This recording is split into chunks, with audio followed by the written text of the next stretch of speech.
Hey, FFR listeners!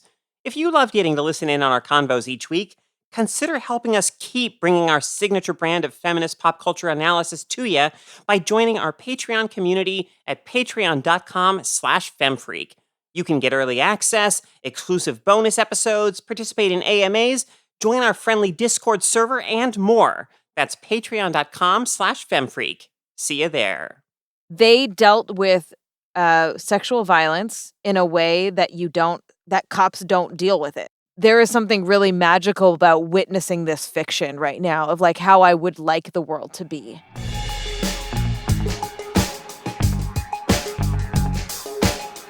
Welcome to Feminist Frequency Radio. This is the show that asks you to be critical of the media that you love. I'm Anita Sarkeesian, and I'm joined in the precinct by two wisecracking beat cops, Carolyn Pettit. Hey. And Ebony Adams. Hey, Chief. Yeah, are those your imitations of cops? Yeah. Cool. In this week's episode, we are going to be discussing the social impact of our cultural obsession with depictions of policing. From Dragnet to Brooklyn Nine-Nine, what lies behind our abiding interest in the people and the institutions tasked with maintaining law and order, quote unquote. Cool, let's do it. Let's talk about it. Let's talk about it. Beep, beep, beep. All right, so, Ebony. Anita. I feel like I don't think we need intro banter. Let's just get into this, because I want to make fun of you really quickly. It's great. So let me just do the intro. Oh, great. Okay. This is why I'm not happy about recording in your studio in the future, because you're going to be able to make fun of me to my face. I know, but you make fun of me constantly, so it's great. I guess we now do have intro but that's banter. different, though. That's different. You know, Ebony and I make fun of each other a lot, and it usually doesn't hurt. But every now and again, I'm like, stop it. You know what is sad is that we are so, like, prickly with each other out of love, I think, Totally and love. genuine affection. But that when I try and be, like, sincerely complimentary to you, you don't believe it. So I feel like, damn it, I've ruined my relationship with Anita. That is kind of the cost. I have a lot of relationships like this, and I like it. I enjoy this type of banter. But that is kind of the cost of, like, when you're being sincere, you have to actually say, I'm being right, but then sincere. People are like, yeah, they think you're being insincere about being sincere. Like, you know, as if being sardonic is my default position, which sometimes it is. But I do have other modalities. Look, Ebony doesn't want to admit it, but she can be very sweet and kind. She drove a fucking hour to go to the vet with me to kill my cat. Like, well, when you put it like that, that's... I mean, that's what happened, right? Yeah, but I wouldn't put it in those terms. But I'm just saying, you're very, I don't know how this got into it. Ebony's a nice person. Ebony tries to pretend she's all hard and shit, but she's very sweet. I'm not. I have a very crunchy outer covering.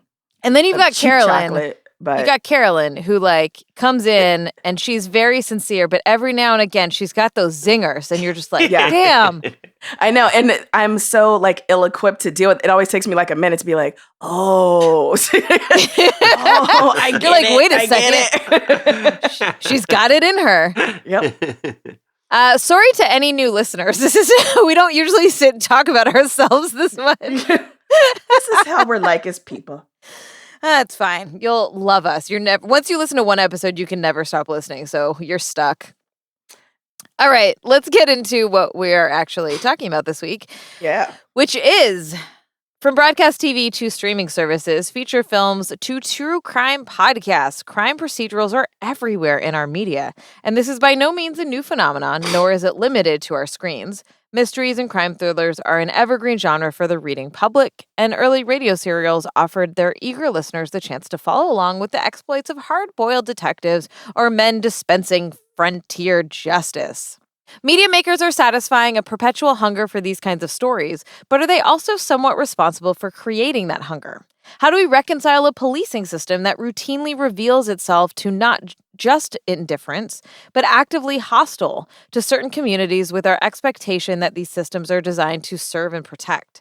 In the end, are all these shows, films, podcasts, and books just working to keep us complacent about our relationship to these systems of power? Is it all just Copaganda? Yes. Thanks for listening, everyone. We'll be back next week with another deep dive into pop culture. All right. So, like, This is actually a topic that I'm surprised we haven't talked about yet. And, Me too. It's very much, I'm sure Ebony has thought way more about it than all of us because you have such a love-hate relationship with the genre. Yeah.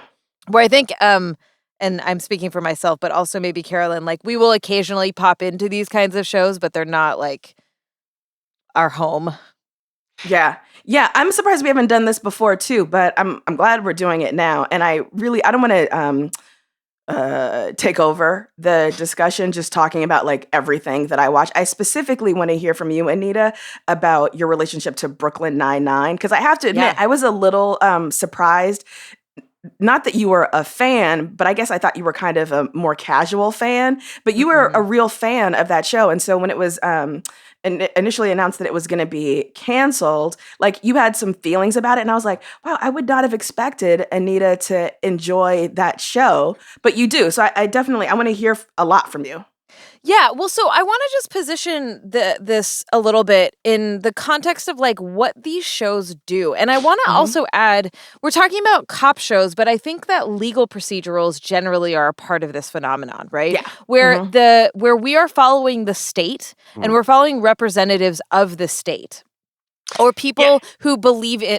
Did you want to correct that? No, I just wanted to say, and you're absolutely right. And I would even go extend it to also even kind of to some degree, like sort of fantasy stuff, like the Mission Impossible series. Like Ebony and I did an episode once when you were away, Anita, on the most recent Mission Impossible film. And one of the things we talked about is like the comfort of like the belief in this kind of secret government agency that's like working behind the scenes to thwart, just like politically motivated destructive forces and like keep us all safe, and how there's that similar like reassurance and warm comfort in like, oh, the institutions that keep us safe kind of feeling, even in stuff like that. I think part of this is that these shows provide a vision of the state, police systems, the law, like that you can run through a criminal justice system, and if you have the right people on your side, that justice will be served. That like it is true and real, right? And that it shouldn't be questioned. And when it is, it's usually the sort of bad apple phenomena, right? And so I think that there's something really comforting to people about these kinds of representations of like, there are good cops, there are good lawyers and good judges, and that like, it's just the people, it's not the actual system that's the problem. Yes. Yeah. We have gotten to a point whereby we believe that having some sort of police force, some sort of state apparatus to maintain order, whether that be the police or the CIA, the FBI, the NSA, the multitude of organizations, is absolutely necessary for the perpetuation of our society. And that's at odds with our knowledge of how often these people abuse our trust, and how these these organizations are by their nature designed to, to whittle away our individual rights. And so we have to believe that these people are looking out for us, and that most of them have our best interests at heart, and that it is not the systems that are corrupt, it is individual actors within those systems that are corrupt. Like, we have to believe that, otherwise the whole fiction falls apart. And I'm absolutely like one of the world's biggest fans of these kinds of shows. Although I have mentioned on the podcast before, I tend to go for the fictional exemplars of the genre rather than true crime, usually because true crime is not satisfying in the same way. The cases often don't get solved, and that's the appeal for some people. We see like the incompetence, that is rife within, a lot of policing organizations. It's not satisfying for me. I need the kind of reassurance that if there are malefactors out there, they will be caught, that there will be these dogged investigators who will spend months, years, decades if necessary, bringing those people to justice. And it's a bedtime story. It's a fairy tale, but I'm continually drawn to it. Yeah. And do you remedy that somehow? Do you just live with the discomfort of it? Is there of the like what we're talking about and the problems with it? Mm-hmm. Or do you is there some sort of like synergy that you bring together? Well, I try. somewhat successfully, I hope, for myself to maintain a kind of critical distance from these things. I think people who listen to the pod also know that I tend to watch a lot of foreign crime procedurals as opposed to domestic crime procedurals.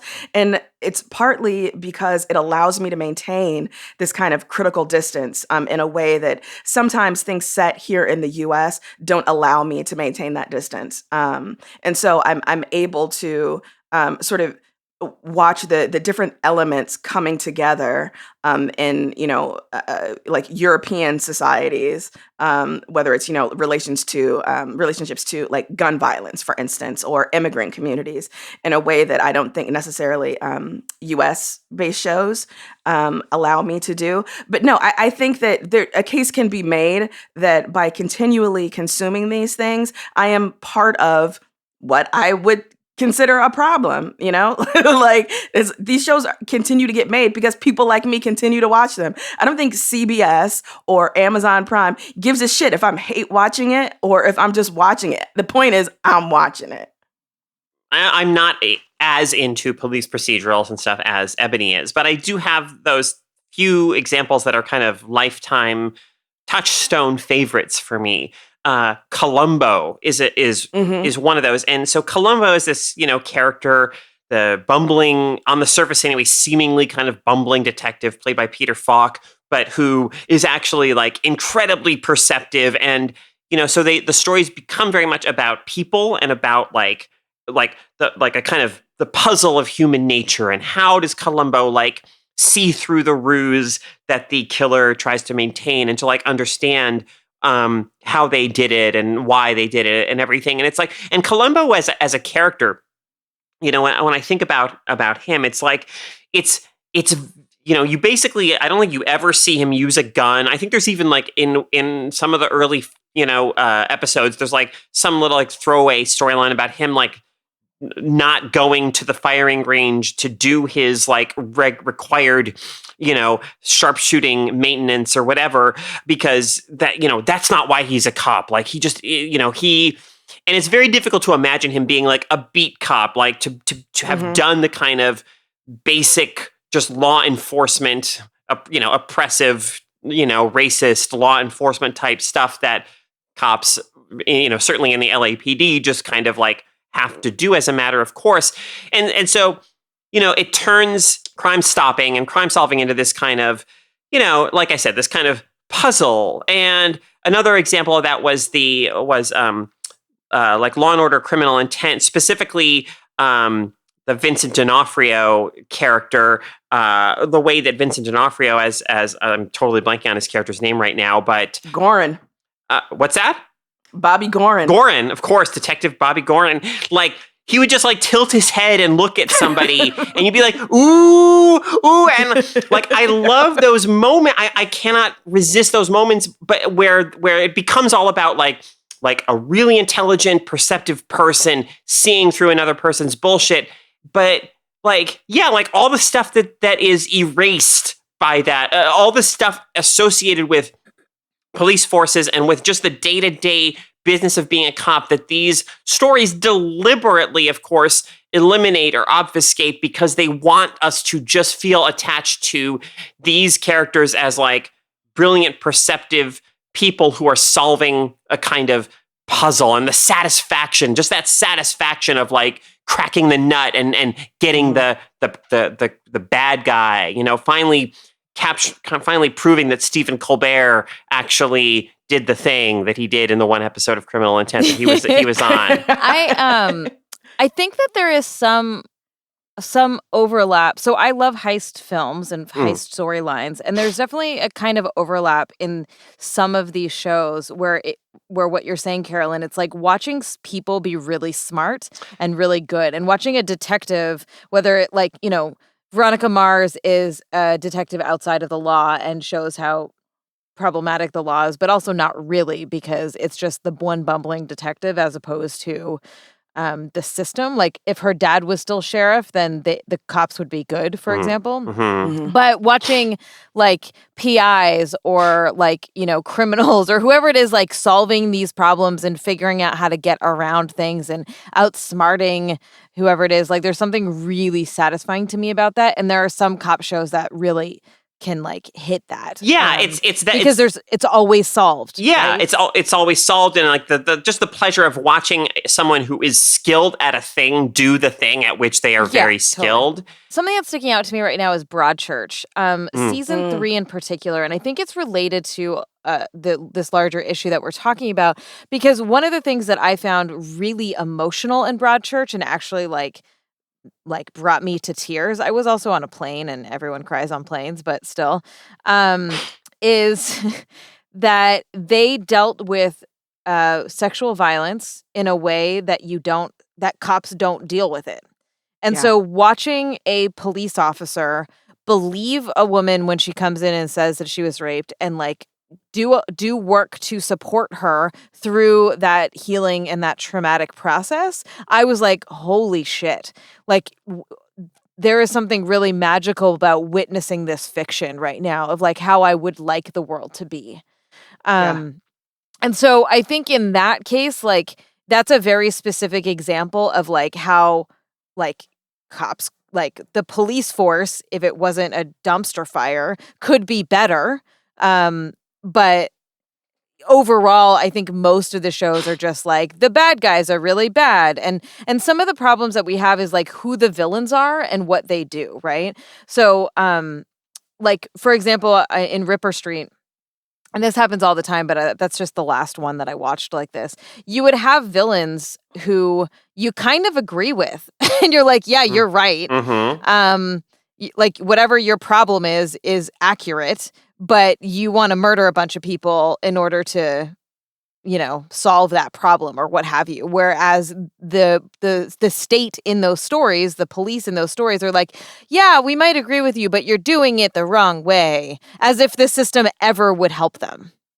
Right? Yeah, this is one of the things that I want to make sure we talk about is kind of the evolution of this genre. So when you think about like early versions of crime procedurals on TV, so shows like, Dragnet or Hawaii Five-0 or whatever, right? There's very little room or, narrative space given to the notion that things aren't very black and white. To, the kinds of things we get today, like The Wire, for instance, which is all about shades of gray. And in fact, it is rarely the police, the kind of, arm of the state, who are the white hats in this situation. They are as likely, if not more likely, to be, criminally oriented, to be self-serving as the people that they are purported, or that they are tasked with getting off the streets, right? Like it seems as if we're fascinated culturally with every shade and nuance of order, of justice, and who we allow to have justice, how we believe society needs to function. But I'm so interested in the way these shows, the accumulation of these shows, will ultimately have you thinking like, thank God the police are out there, because if they were not out there, bad person X, serial killer Y, rapist Z would be out there. And we don't question like the reality of those threats. Studies have been done about how children today enjoy like less freedom, for instance, to like play independently without adult supervision. And when you ask guardians about this, they'll say, I'm concerned about child molesters or kidnappings or whatever. And their notion of how often that sort of thing happens is so overestimated.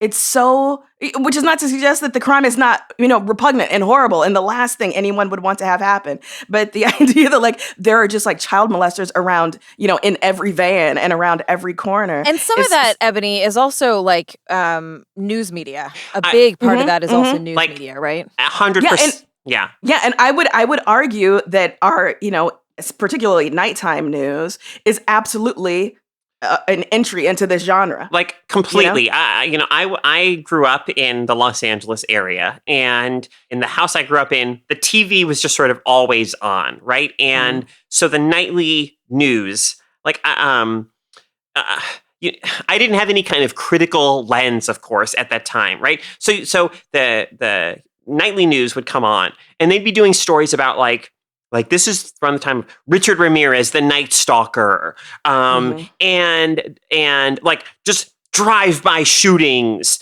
and all these things. And literally, like I am very, very aware that I lived in a certain amount of fear. Just perpetually fear of being the victim of some kind of just horrifying, random, violent crime. And of course, like the flip side of this was like a kind of, holding on dear to the idea of the police out there who are like doing what they can to like put a stop to this, to all of this. And there's so many of us like, never developed the critical lens. We're never nudged to do that. We just absorb this narrative that is not just in cop shows, but in the news, in like, if it bleeds, it leads, 11 o'clock, local news or whatever.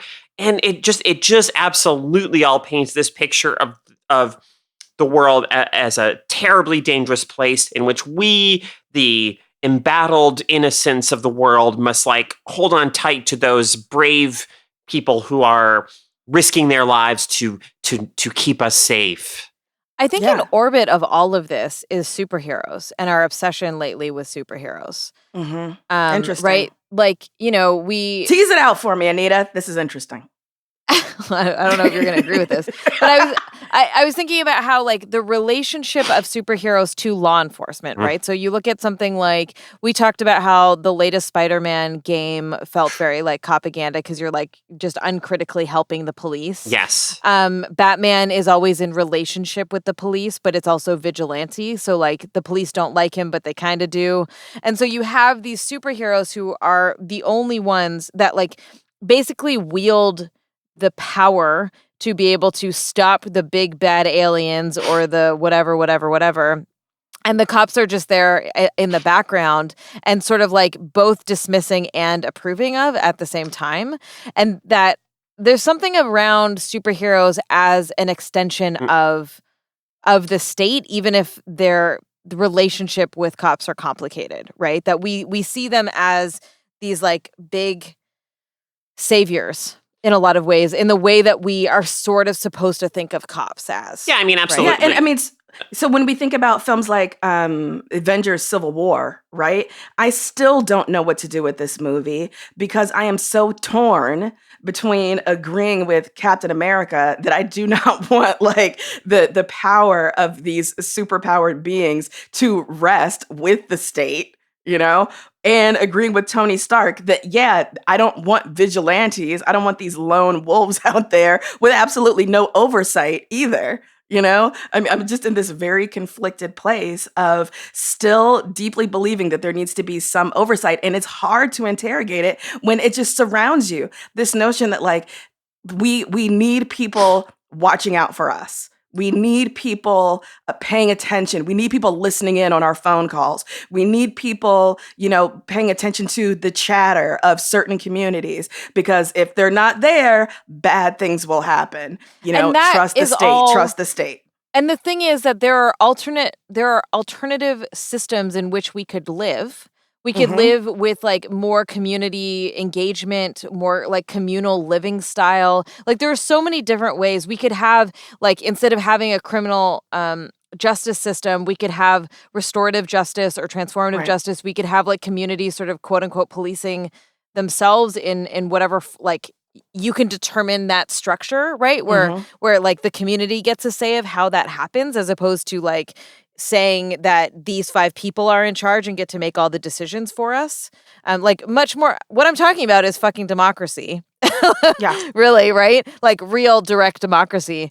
And there are other ways of looking at these kinds of things, but because we have lived in a system that has told us that this is the only way it can be through so much media, both fictional and non-fictional, that like we have a really hard time seeing beyond or imagining a vision beyond that, or even looking at other communities that might do it differently. Or even our own community. I think, we should really talk about how the structure of modern policing is quite modern, right? This is something that we have developed and refined to a razor's edge, but it was not always the case that these systems were in place. When people talk about like prison abolition, of course the knee-jerk response is, what do you mean? Like we should just throw open the doors to prisons, today and let these people out on the street, it would be chaos, whatever. And prison abolitionists come back and say, we're talking about creating, like moving deliberately towards a society where prisons are not necessary, where they are recognized for the evils that they are. And in the same way, we need to start, asking ourselves, what would it take to grow into a society where, policing and this kind of order keeping is not required. And we recognize that this is not the way that you go about functioning as a mentally healthy society. And you tie all of that up into capitalism. And you have some serious problems with like the profitability of the prison industrial complex, right? About how like there becomes a quota in terms of who there becomes exploiting labor, which is like very much slavery, modern day slavery in our prison systems, right? Like you tie all of that together, and so when you start to break apart and understand the prison industrial complex, and then you watch these movies and these TV shows, it is very jarring and difficult to remedy like I'm enjoying a vision of the state that is good overall versus like, but this is also creating a space where we are starting to believe that our system is also good when it's not. Right. I think Dan Olson, Foldable Human, on YouTube has a video in which he talks a bit about the concept of like base assumptions and how like he uses the film Man of Steel, the Superman movie with Henry Cavill, as an example of like in this film, the base assumption is just that the U.S. military, is a force for good, right? And like so much media doesn't even ask the questions or raise the questions. It just reinforces the widely accepted sort of base assumptions of our culture that these institutions are inherently like good and necessary, and doesn't nudge us to question them, to see the evils of them and the real problems there. Like that's it's just when media just takes something for granted and treats it as like inherently good, which the overwhelming majority of cop shows, cop dramas, and so on do. It's like even in cop shows, even when you have like you'll have the loose, particularly maybe in like the 80s and 90s, like the Lethal Weapon series and stuff like that. But the cliche of like the loose cannon cop, like the rogue cop, but they were, even then, like they were the cop who breaks the rules is the one who's really doing what needs to be done to keep us safe, right? Yeah. Like it's so much of that.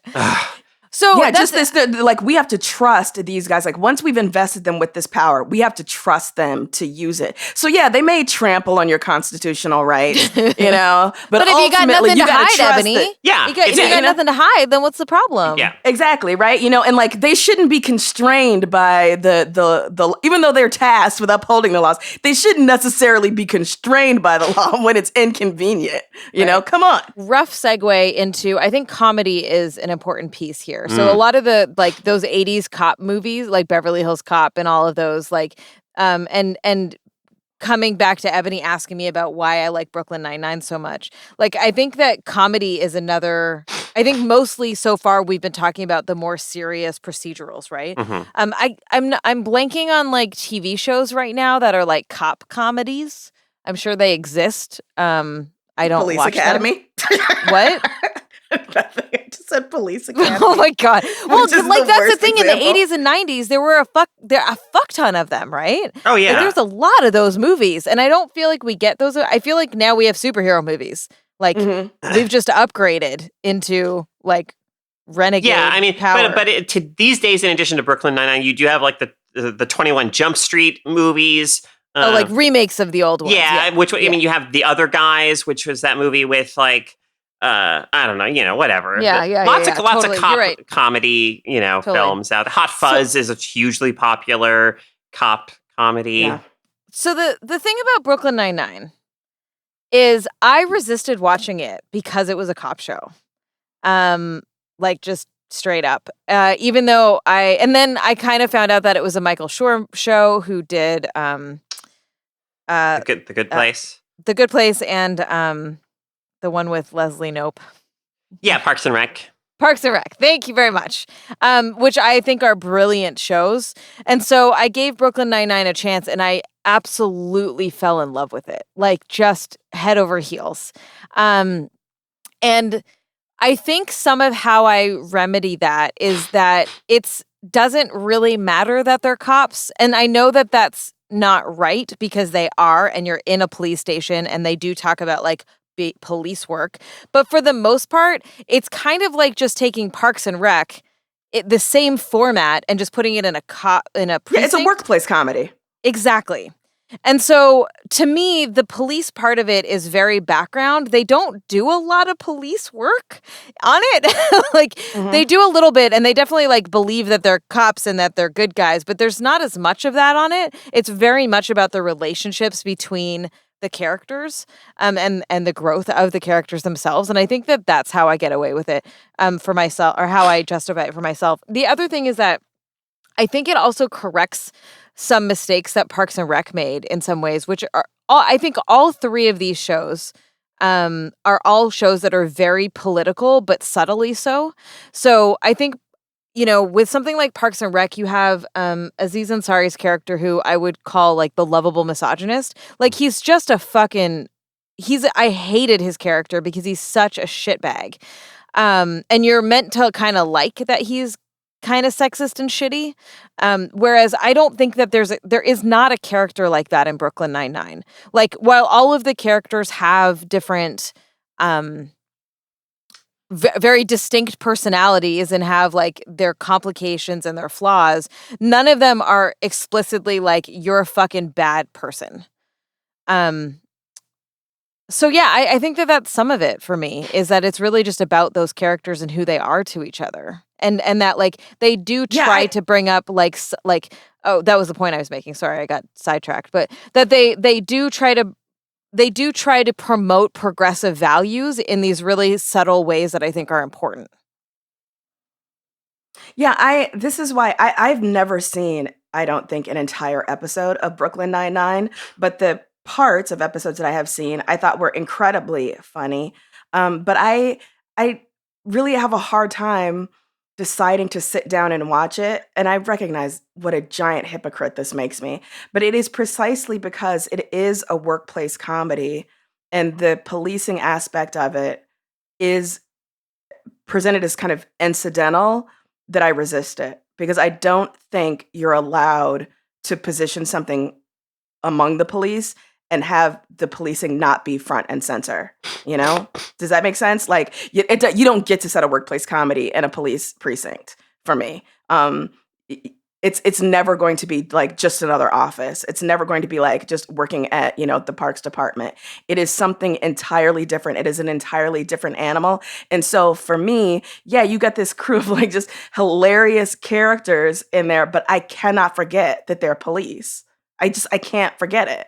And so for whatever reason, the fact that it is a comedy is a problem for me in a way that a drama clearly is not. I feel like there's a difference for you in that, like, you are going to own the fact that you're watching some shit that is a problem and that it is like just fully problematic in the message that it's not pretending to be something else, where I get the sense that you feel like using comedy and using a workplace drama is kind of pretending that it's not shitty perpetuation of the state power. Yeah, I kind of feel that.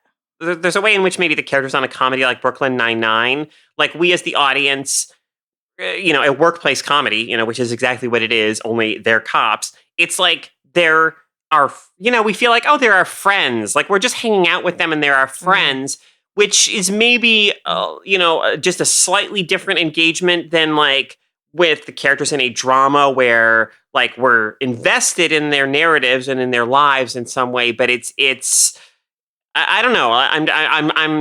I'm just trying to feel this out a little bit. Like I don't have like a clear point, obviously, that I'm making, but I just feel like I do understand why a person might have that distinction of like, just the buddy kind of, hey, I love these guys. I love just hanging out with them and spending time with them is maybe different from what you get, Ebony, at least what you get specifically out of like watching a dramatic kind of police procedural series. Ebony just hates fun. That's true. I do. I hate fun. So the second season of Mindhunter just dropped, I think like a week ago, maybe. And I'm eagerly looking forward to Mindhunter, a story about the kind of beginnings of psychological profiling of serial killers in the FBI's behavioral sciences unit. So again, giant hypocrite. But also, I want to talk about a show that we both love, Anita, Elementary. Right? Oh, which, yes, yeah. I can't believe we haven't talked about Elementary yet. But one of the things that I love about Elementary is, it's an updated Sherlock Holmes, right? So, he's a private detective. He is not a police officer. He does, however, work much more closely with the police department than, the original OG Sherlock Holmes did and the original Arthur Conan Doyle stories. And that's not something that I super enjoy, although I do love the characters of Detective Marcus Bell and Captain Gregson. But because there is that at least kind of nominal distance, he is not a member of the police department. It is, however small, a sop for me. And I'm able to enjoy a show like that in a way that if you were a police detective, I probably wouldn't. But I want to talk specifically about one of the things that I love about Elementary. I was mentioning this to a friend the other day. One of the things that I love about Elementary, and this, I have to flesh it out. I love how many Black, smart, incredibly brilliant Black criminals there are on the show. And I'll tell you what I mean. In, I think, season 1, season 2, before we actually know who Moriarty is, there's a series of fake-outs and MacGuffins, and one of the people that we think is Moriarty is this Black British man. And I just thought, God, this would be so great. Imagine, this like almost figure of myth. This person who is the one character who, canonically can match wits with Sherlock Holmes is this Black man. I know it's ridiculous to celebrate like Black criminality on screen, but the depth and the nuance and just the sheer, level of like interest that Elementary packs into some of its villains is really refreshing for me. Because it's so rare that people of color get to inhabit those kind of like deliciously thrilling roles where you're like, oh my God, this person is horrible, but they're so kind of fascinating and they're evil. Elementary has done this like 4 or 5 times that I can think of. And it's, it's something that's so much, I don't know, you can sink your teeth in it into a way that you can't with like the standard like drug dealer on the street, like thug, rapist, whatever role that usually populates these kinds of shows. Does that make sense? Yeah, it totally does. And I think also what you're getting at is that, it's not that you can't have Black villains. It's that like one, you can't only have Black villains and you can't only have them in one stereotypical way. Like the whole point of all of the work to be done around sort of media justice and like feminist critical theory in media is to have people like to have a wide range of representation in the media across different roles. Mm-hmm. Yeah, in the same way that I really love like the first season of Luke Cage and the character of Cottonmouth, played by the, luminous Mahershala Ali, right? Just these kinds of meaty roles. I mean, there's a whole other episode we can do on the appeal of certain kinds of, kind of winsome, erudite, sophisticated villains in our media. And yeah, we can unpack that. But I don't know, I just found it delicious that we get so many Black versions of it. I'm here for it. Amazing. What a Amazing. great way to end the segment. I feel like we could talk about this for 5,000 years, to be honest. There's so much here. But we're not gonna. So we'll be right back with our weekly freakouts. Hey, Feminist Frequency Radio listeners. Why not join our Patreon community at patreon.com/femfreak? Seriously, what are you waiting for? What's your freak out? Now it's time to talk about what's been thrilling us, moving us, upsetting us, or infuriating us this past week. Ebony, why don't you get us started? Alrighty. So I recently saw a documentary. I've become documentary girl, called Raise Hell, The Life and Times of Molly Ivins. Molly Ivins was a just firebrand of a columnist, a syndicated columnist from Texas. And he was kind of known for just being a, straight shooter, folksy, liberal woman from Texas, a thorn in the side to conservative powers that be, both in Texas, but also on a national level. Just someone whose writing I had really enjoyed and whose persona I had really enjoyed. And so I was really excited to see this documentary made about her life. Not much has been written about her post her death in 2007. Excuse me.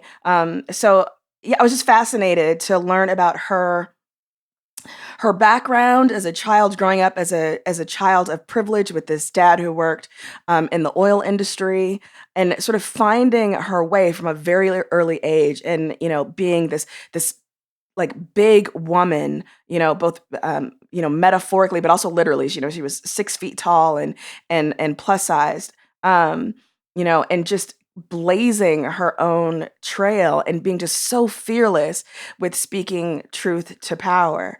But the documentary doesn't shy away from, talking about the, missteps she might have made personally or personal problems that she had. So Molly Ivins was an acknowledged alcoholic, had problems with alcohol for large parts of her adult life.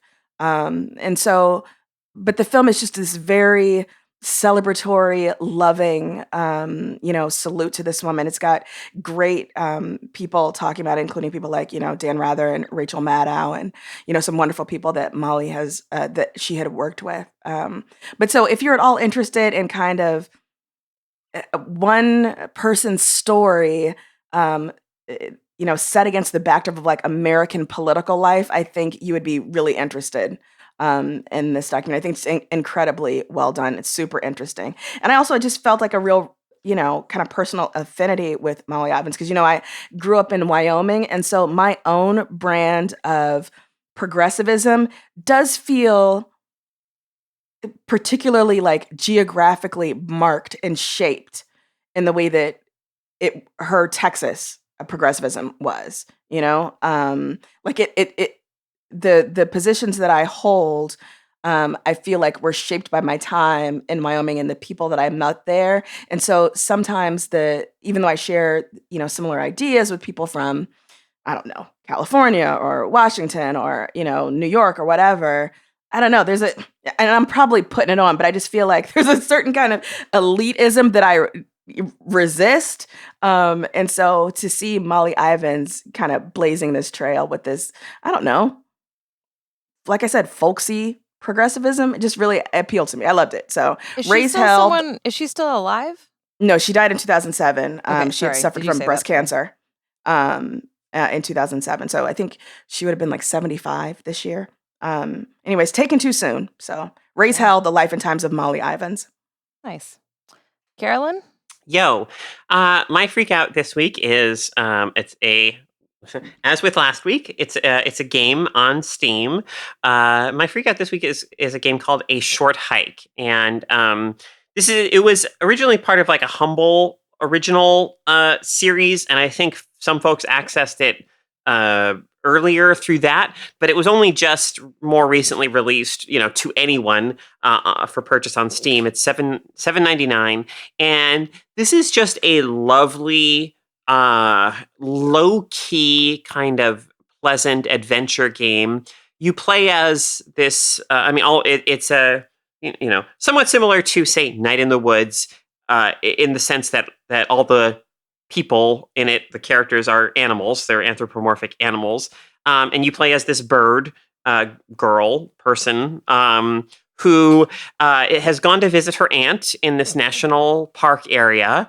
And, there's no cell phone reception in most of this sort of national park.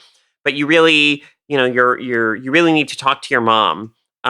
And so the only place you can talk to your mom is at the only place with cell phone reception is like the peak of this mountain in the national park. So the hike refers to like, your ultimate goal of climbing to the top of this peak. But there's no like pressure in this game, time pressure or anything. You can sort of leisurely explore the environment like at your own pace, and you encounter other characters that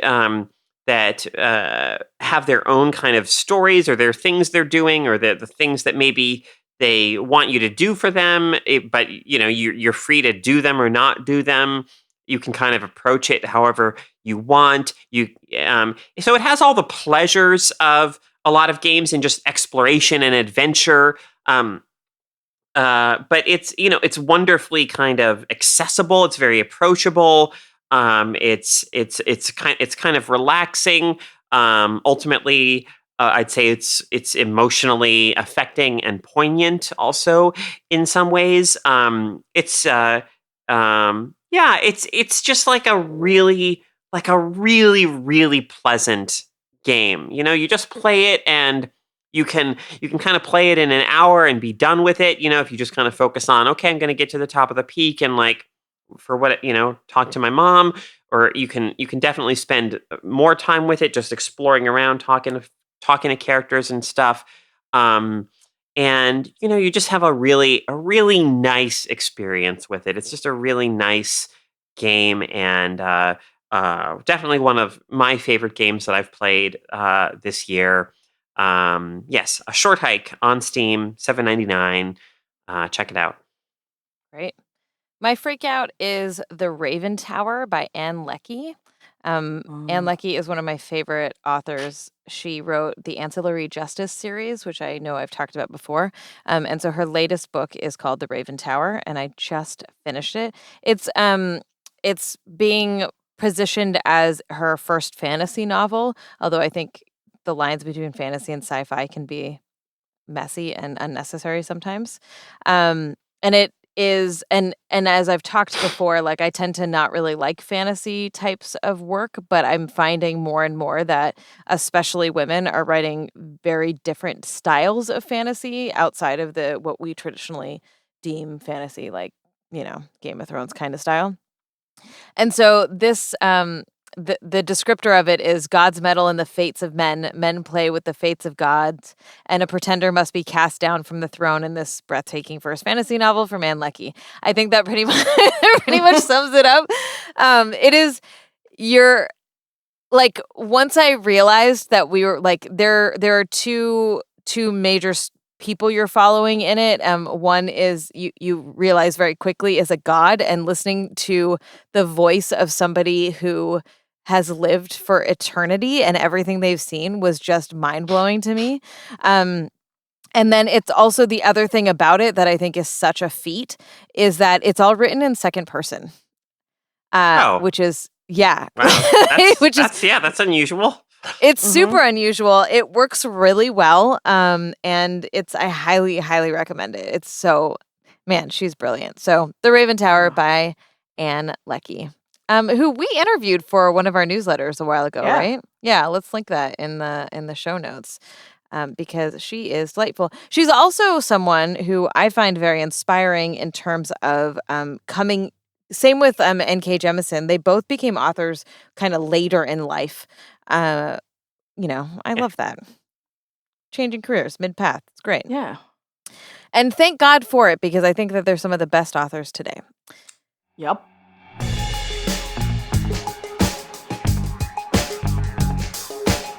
Well, you listened, and we thank you for it. Stay tuned. I'm feeling a little goofy. It's fine. We'll just roll with it. Stay tuned for the Freakin' After Party, only available to backers of this podcast, which you can learn more at patreon.com/femfreak. You can find us everywhere great podcasts are found, and if you haven't yet, go to one of those great places and subscribe and rate and review us. You can follow us on Twitter, Instagram, and all the social medias at FemFreak. This show is engineered by Rob Pera. Sarah Norales provides technical support, artwork by Jamie Varon, and our intro music is by Phil Circus. Join us next week for another feminist dive into popular culture. Later. Thanks. Bye.